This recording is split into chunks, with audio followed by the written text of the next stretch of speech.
오늘 본 의원은 첫 번째, 아동 및 청소년의 무인 성인용품점의 출입 제한과 교육환경보호구역 내 유해환경 정화활동 강화 방안에 대해서 두 번째, 온라인 계약의 문제점을 최소화할 수 있는 방안, 세 번째, 행복학교의 문제점과 대책을 함께 고민하고 소통하고자 이 자리에 섰습니다. 첫 번째로 청소년의 무인 성인용품점 출입 제한과 교육환경보호구역 내에서의 유해환경 정화활동 강화 방안입니다. 최근 발생한 N번방 사건으로 도민들은 충격에 휩싸여 있습니다. N번방 사건은 여성을 동등한 사회 구성원으로 보지 않고 마음대로 괴롭히고 노예처럼 착취할 수도 있는 성적 대상물로만 본다는 점에서 엄청나게 심각한 문제가 되고 있다고 봅니다. 더구나 디지털 성범죄 중에서도 특히 N번방의 재질이 흉악한 이유는 피해자 다수가 아동 및 청소년이라는 점입니다. 또한 날이 갈수록 위험하고 지능화되는 유해 환경 중에 무인 성인용품점이 우리 주변에 널리 퍼져 있습니다. 이에 본 의원은 무인 판매 방식의 유해성을 환기시키고 우리 아동 및 청소년들을 보호하기 위한 대책을 같이 고민하고 싶습니다. 자료 1번 올려주십시오. 존경하는 박종훈 교육감님, 성인 리얼돌이 무엇인지 아십니까? 자료 화면 왼쪽에 보이는 인형이 바로 여성의 신체와 성기까지 재현한 성인용 전신 인형인 리얼돌입니다. 신체 접촉에 반응하기 때문에 수백만 원을 호가한다는 이런 리얼돌과 각종 성기구를 판매하는 무인 성인용품점이 수도권을 중심으로 전국적으로 확산되고 있습니다. 무인 성인용품점이 주택가에 위치하여 영업하면 아동과 청소년들이 지나치게 선정적인 성상품에 노출되고 여성을 성적 대상으로만 생각하는 왜곡된 성의식을 갖게 될 수 있는 심각한 문제를 불러일으킬 수 있습니다. 지난해 5월 경기도 김포에서는 초등학교 인근 지역에 무인 성인용품점의 개장을 준비했고 학부모들이 국민청원을 올리는 등 거센 반발에 영업을 포기한 사례가 있습니다. 이 무인 성인용품점은 인근 초등학교로부터 불과 250m 정도 떨어진 등하굣길에 개장을 준비했지만 교육환경보호에 관한 법률 제8조에 따라 학교로부터 200m만 떨어지면 성인용품점의 영업을 제한할 수 있는 법적 근거는 없습니다. 무인 성인용품점은 판매자가 계속 상주하지 않기 때문에 어른의 신분증을 도용해서 청소년이 출입하거나 더 나아가 도용한 신분증으로 청소년들이 구매해서는 안 되는 리얼돌 같은 성인용품을 구매한다고 해도 제재할 방법이 없다는 것이 문제입니다. 다음 영상을 보시겠습니다. 자료 2번 올려주십시오. 네, 오늘 매체 카메라는 시청자 제보로 시작하겠습니다. 아이들 학교 근처에 속이 다 들여다보이는 성인용품 가게가 있다는 건데요. 또 치킨을 판다고 등록해놓고 학생들에게 밀폐된 방을 빌려주는 곳도 있습니다. 교묘하게 법망을 피해 영업하는 곳들을 정원석 기자가 담았습니다. 최근 저희에게 들어온 제보입니다. 주택가 한복판에 성인용품 가게가 생겨서 논란이 되고 있다, 이런 내용인데 사진을 보면 통유리 안으로 성인용 인형까지 훤히 들여다 보입니다. 현장을 찾아봤더니 지금은 간판도 내리고 안쪽도 볼 수 없도록 모두 가려진 상태입니다. 하지만 이쪽 오른쪽으로 돌아가 보면요, 여전히 선정적인 문구들이 호기심을 자극하고 있습니다. 가게 앞으로는 교복을 입은 학생들은 물론 어린이집 통학 차량도 지나다닙니다. 예쁜 인형 있다, 마네킹 있다, 이렇게 것들이. 논란이 되자 커튼을 내려 더 이상 안을 들여다볼 수는 없는 상황. 하지만 학부모들의 마음은 놓이지 않습니다. 혹시 저 자리에 아이들은 자유롭게 다니는 길이잖아요. 관련 법규에 따르면 학교 주변 200m 반경 안에선 이런 업소들이 영업을 못하게 돼 있습니다. 네, 박종훈 교육감님 발언대로 나와주시기 바랍니다. 예, 교육감입니다. 네, 교육감님 반갑습니다. 예. 오늘 제가 질문 세 꼭지가 모두 교육청을 향한 것인데요. 예. 지금 그 이유가 코로나19 때문에 정신없이 바쁜 우리 복지보건국 소관하고 문화복지위원회 공무원들을 배려해서 교육청을 한 질문임을 미리 아시기 바랍니다. 저희들도 굉장히 바쁩니다. 네, 교육감님, 리얼돌이 무엇인지 또 이런 상품을 취급하는 무인 성인용품점이 생기는 것에 대해서 알고 계셨습니까? 예, 보도를 통해서 저희들도 파악을 하고는 있고 또 방금 의원님께서 동영상 그 보도 내용을 보여주시기도 했는데 저희들 아이들 우리 학생들한테는 참 대단히 문제가 많은 곳입니다만 법에 의해서 이제 학교 경계의 200m만 벗어나면 법적으로 규제할 수가 없게 되어 있고 우리 아이들의 통학로는 뭐 최소 초등학교만 해도 1.5km 정도를 저희들이 학군의 그 범주로 봤을 때 이 통학로에 저런 경우가 충분히 있을 수 있는 경우라서 맞습니다. 저희들도 참 안타깝게 생각을 하고 있습니다. 예, 맞습니다. 그 무인 성인 용품점에 청소년이 출입하게 되면 여러 가지 문제점이 발생할 우려가 많습니다. 하여 청소년을 보호할 우리 도교육청의 대책은 무엇이 있는지 듣고 싶습니다. 이제 통학로 안에 저런 경우, 성인용품점이라든지 저런 것이 있는 데 대해서 우리 사회가, 우리 어른들이 이걸 지켜줘야 된다는 것을 인식을 하는 이제 그런 것이 우선되어야 하겠다는 생각을 하고 저희들은 다만 교육을 통해서 예방할 수 있는데 최선을 다해야 다할 수밖에 없는 여건입니다. 연간 15시간 교육 중에서 이런 뭐 성매매라든지 또는 그 성폭력이라든지 하는 이런 것을 교육을 통해서 아이들이 저런 쪽에 접근하지 않도록 뭐 노력을 하는 부분과 주기적으로 지자체와 함께 지도 단속을 벌이기는 합니다만 그것도 법적으로 200m 거리 내에서만 단속이 가능하지 그 이외의 장소에 대해서는 법적으로 단속할 수 있는 저희들의 권한도 없기 때문에 참 어려움은 있습니다. 뭐 예방 교육을 통해서 또 어른들이 우리 아이들의 교육을 함께 걱정하는 이런 사회적 분위기와 합의를 통해서 이런 문제를 해소해 나가도록 하고 교육청도 그 점에서는 좀 더 적극적으로 노력을 해야 될 거라고 생각합니다. 맞습니다. 제가 그 교육청 답변 요지서를 들어보니 그 1년에 2번 정도 유해 환경 합동 단속을 한다고 말씀을 들었는데 사실은 어떤 관행적인 단속으로는 지금 이게 제재가 되지 않고요. 그래서 저는 그 단속 위주의 계몽보다는 오히려 접근을 금지할 수 있는 대책이 강구되어야 한다라고 생각합니다. 그래서 이와 관련해서 제가 제안을 제시해 볼까 합니다. 예. 자료 한번 올려주시죠. 자료 3번인데요.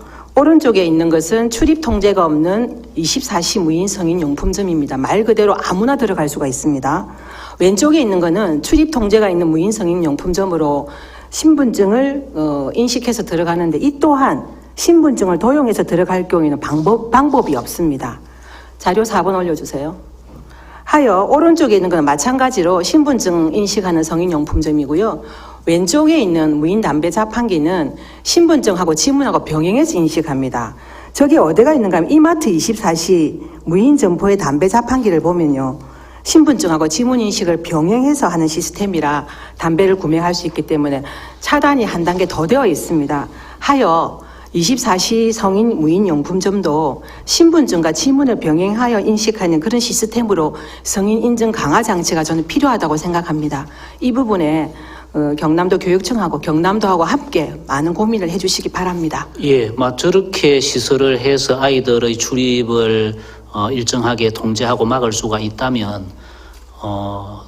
저희들이 지자체와 함께 고민해서 법령 개정이 필요하면 법령 개정도 저희들이 건의를 하도록 하겠습니다. 어쨌든 우리 아이들은 어른들하고는 또 어떤 자제력이나 통제력이 어른들만큼 안 되기 때문에 호기심을 통해서 저 아이들은 어쨌든 이렇게 발동하는 부분을 저희들이 어른들이 교육도 교육이지만 제한하고 차단할 수 있는 방법이 있으면 총동원해서 우리 아이들을 지켜내야 한다고 저는 생각합니다. 네, 감사합니다. 자리로 들어가셔도 좋겠습니다. 네.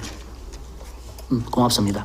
지금 우리 사회는 5G의 속도로 바뀌고 있습니다. 늘 하던 방식의 관행적인 유해 환경 단속 및 정화 활동으로는 나날이 진흥화되는 새로운 업적과 형태의 신변종 유해업소의 위협으로부터 우리 청소년들을 보호할 수가 없습니다. 더구나 성인용품점은 자유업에 해당되어서 관할 세무서에 사업자 등록만 하면 특별한 제약 없이 영업을 할 수 있기에 현황 파악은 물론 단속도 쉽지 않은 실정입니다. 때문에 미온적인 대처로 그치지 마시고 보다 강력한 제재 방안을 강구해 주시길 다시 한번 촉구합니다. 다음은 온라인 계약의 문제점과 최소화 방안에 대해서 말씀을 드리고자 합니다. 지난 3월 31일 유은혜 교육부 장관이 온라인 계약을 발표했습니다.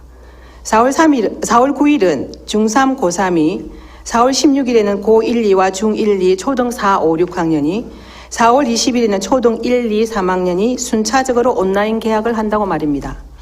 약 10일을 앞두고 발표한 것이라 본 의원은 사전 준비가 다 되어 있는 줄 생각했습니다. 그런데 4월 6일 교육부 산하 공공기관인 한국교육정보원에서 사과문을 발표했습니다. 짧은 기간에 온라인 계약 준비를 하다가 작업자의 실수로 교사와 학생들이 올린 하루치 게시물이 다 없어졌다는 것입니다. 다시 말하면 교육부에서 발표를 했을 당시 전혀 준비가 되어 있지 않았다는 얘기입니다. 코로나19로 인해 국민 모두가 공포에 뜨는 동안 교육부는 과연 뭘 하고 있었는지 적어도 한 달 전에 온라인 수업 준비를 했어야 함에도 불구하고 말입니다. 사상 초유의 온라인 계약을 처음으로 하는데 준비기간이 고작 열흘이라고? 이게 말이 됩니까? 교육부의 무리한 결정으로 산하기관은 물론 온라인 교육을 해야 하는 현지 선생님들, 네트워크 유관 업체 등 모두 혼란에 빠졌습니다. 코로나19가 장기화될 것이 뻔한 상태에서 온라인 교육을 미처 준비하지 못했으며 또한 준비기간이 너무 짧아 이 모든 부담을 실무자에게 떠안게 만든 점은 교육부의 직무유기라고 본인은 생각합니다. 공교육이 무너져서 학생들이 학교에 가서 공부하지 않고 현재 학원 가서 배우는 실정인데 실질적인 교육 효과보다도 명목상의 교육 일수를 채우기 위해 그 부담을 현장으로 전가시킨 것이 이번 온라인 계약의 이유임에 틀림없습니다. 하여 실제로 피해를 입은 당사자는 우리 학생들입니다. 과연 경남교육청은 그 짧은 열흘의 기간 동안 온라인 계약을 어떻게 준비해왔는지 묻고 싶습니다. 박종훈 교육감님, 발언대로 나와주시기 바랍니다. 예, 교육감입니다. 온라인 계약 부분은 학교 정책국장한테 질문을 하기로 되어 있는 교육감님이 다 하시는 질문이라. 예, 교육감님, 이번 온라인 교육과 관련해서 수도권의 한 보습 학원이 학교 등교 시간과 동일한 시간대에 학원을 오픈해가지고 아이들이 학교 원격 수업을 학원에서 듣도록 관리 감독해 주겠다고 홍보해서 맞벌이 학부모들의 관심을 끌고 있는 신문 기사를 읽은 적이 있습니다. 혹시 경남에도 이렇게 운영하고 있는 학원들이 있는지 혹시 그거는 아닌가 묻고 싶습니다. 저희들이 전수조사를 할 여건은 안 됩니다만 일부 학원에서 학원에 와서 그 원격 수업을 듣도록 하고 관리를 하고 하는 그런 학원이 있다고 저희들이 알고는 있습니다.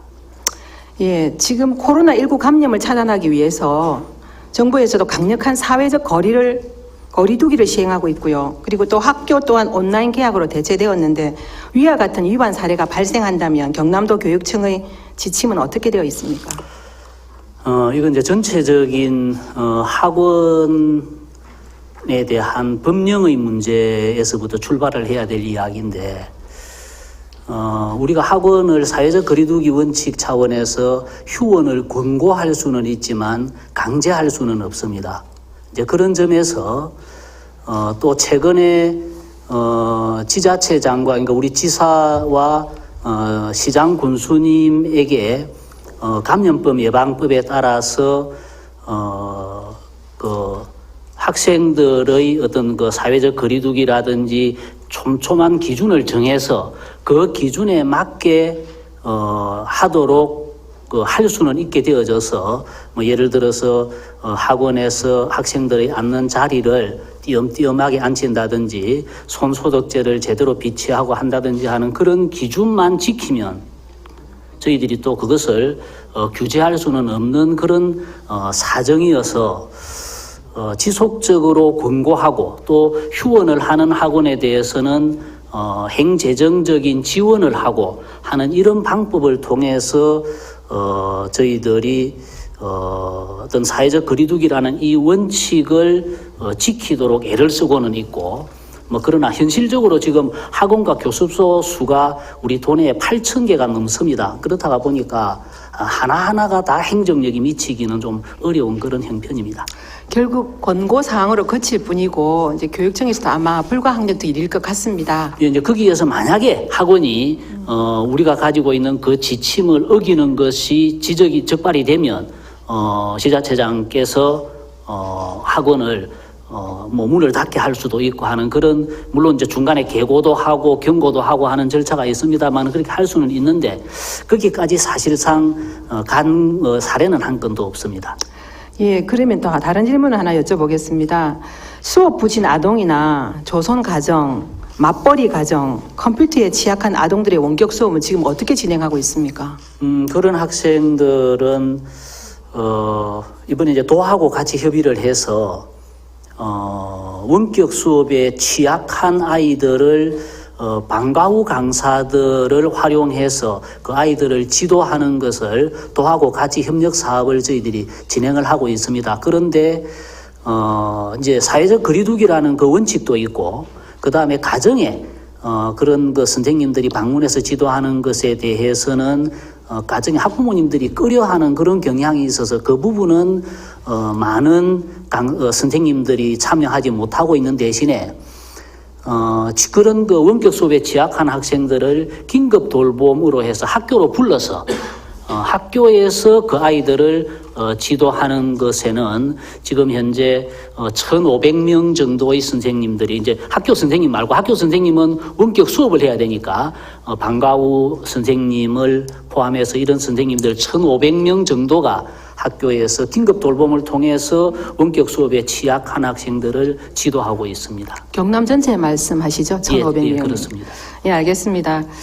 지난 9일 첫 온라인 개학이 시작된 중3, 고3 학생들은 1교시 첫 시간부터 접속이 되지 않는 먹통이 되었고요. 이러한 상황은 30여 분이나 계속되었습니다. 첫날이고 처음 시작한 온라인 교육이라 그런 예상은 안 한 것은 아닙니다. 그러나 16일 두 번째 개학 1교시부터 이 학습터 동시 접속 시에 로그인이 되지 않았고요. 서버가 다운되거나 속도가 느리며 접속이 불안정하거나 동영상이 끊기는 등 문제가 많았습니다. 학급 커뮤니티 서비스인 위두랑은 오전 9시부터 누리집이 열리지 않아 서비스가 중단되었고요. 그래서 학교 누리집으로 플랫폼을 옮겼습니다. 그러나 또한 작동이 되지 않았습니다. 결국 출석하기를 문자 메시지를 통해서 했고요. 과제는 카톡으로 제출받았습니다.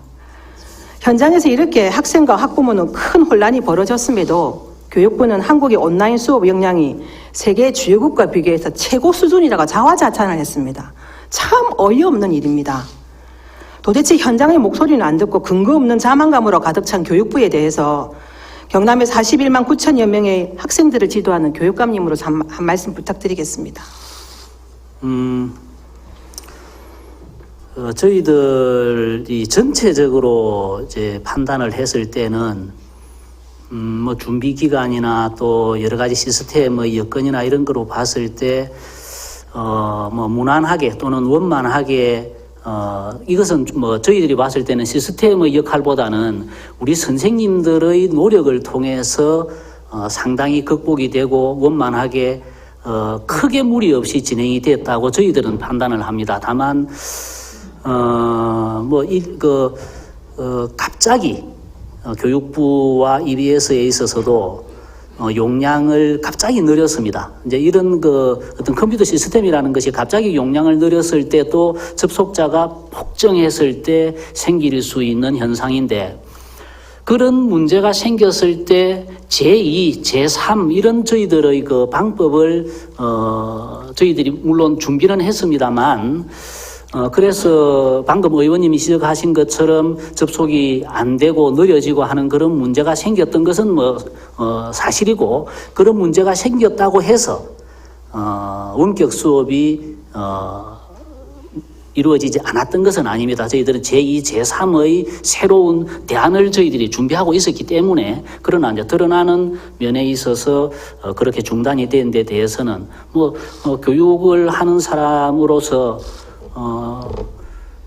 저희들은 어떤 문제가 있었다는 데 대해서는 인정하고 죄송하다는 말씀을 드려야 되겠고 그러나 또 교육부도 은근결에 최선을 다했다는 데 대해서는 저희들도 같이 인정을 해야 될 것 같습니다.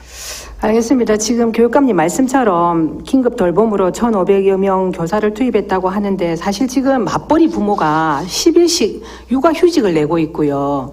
맞벌이 부모에서 휴직을 못 내는 그런 여의치 않는 사람들은 긴급 돌봄으로 지금 학생들을 보내고밖에 없는 상황입니다. 하여 교실에 지금 긴급 돌봄으로 아이들이 많이 오게 되는데 이 부분에 있어서 방역이나 그리고 또 아이들 안전관리 또한 소홀히 할 수가 없지 않겠습니까? 그 부분에 교육감님의 더욱 더 많은 그 관심을 부탁드립니다. 예, 오늘 아침에 저도 확인을 했는데 이제 긴급 돌봄이 처음에 시작했을 때는 그렇게 많은 아이가 참여하지는 않았습니다. 그러나 급식이 제공이 되고 또 그 온라인 개학이 이루어지면서 어제까지 2만 명이 넘는 학생이 이제 긴급 돌봄으로 학교로 옵니다. 저는 걱정이 되는 것이 학교가 긴급 돌봄으로 수용할 수 있는 인원을 넘었을 때 어떻게 할 것이냐. 그렇다면 원칙을 정해서 무작정 받을 것이 아니고 원칙을 정해서 선별할 수밖에 없다라고 이제 저희들이 원칙을 정해서 학교에 보냈습니다만 아직까지는 그 원칙 때문에 수용 능력 때문에 집으로 돌려보내는 아이는 없는 것으로 보고가 됐습니다. 이제 학교는 일단 한 교실에 최대 10명이면 10명 이렇게 해서 교실을 정하고 그 공간을 거기에다가 이제 선생님들이 모자라면 방과후 선생님들을 이쪽으로 이제 당겨와서 참여하도록 하고 하는 그런 방법을 통해서 수용할 수 있는 한 수용하고 그래야 온라인 원격 수업 취약계층 아이들도 저희들이 지도를 할 수 있기 때문에 아직까지는 학교가 그 사회적 거리두기 원칙을 벗어나지 않는 범위 내에서 지키고 있습니다. 알겠습니다. 많이 애쓰시고 있는 것 같습니다. 마지막으로 지금 쌍방향 수업 방식에서는 구글 줌 사이트가 보안이 굉장히 취약합니다. 그래서 전 세계 온라인 수업이 3월 달부터 시작이 되었는데 다른 나라는 갑자기 포르노 영상이 나타나기도 해서 지금 대만이나 미국, 독일, 호주, 싱가포르는 줌 아웃을 외치고 줌을 안 씁니다. 근데 왜 유독 한국의 교육부는 줌을 쓰라고 합니까? 처음에 우리 경남의 경우도 조사를 했더니 선생님들이 줌을 쓰고 있는 선생님들이 제일 많았습니다.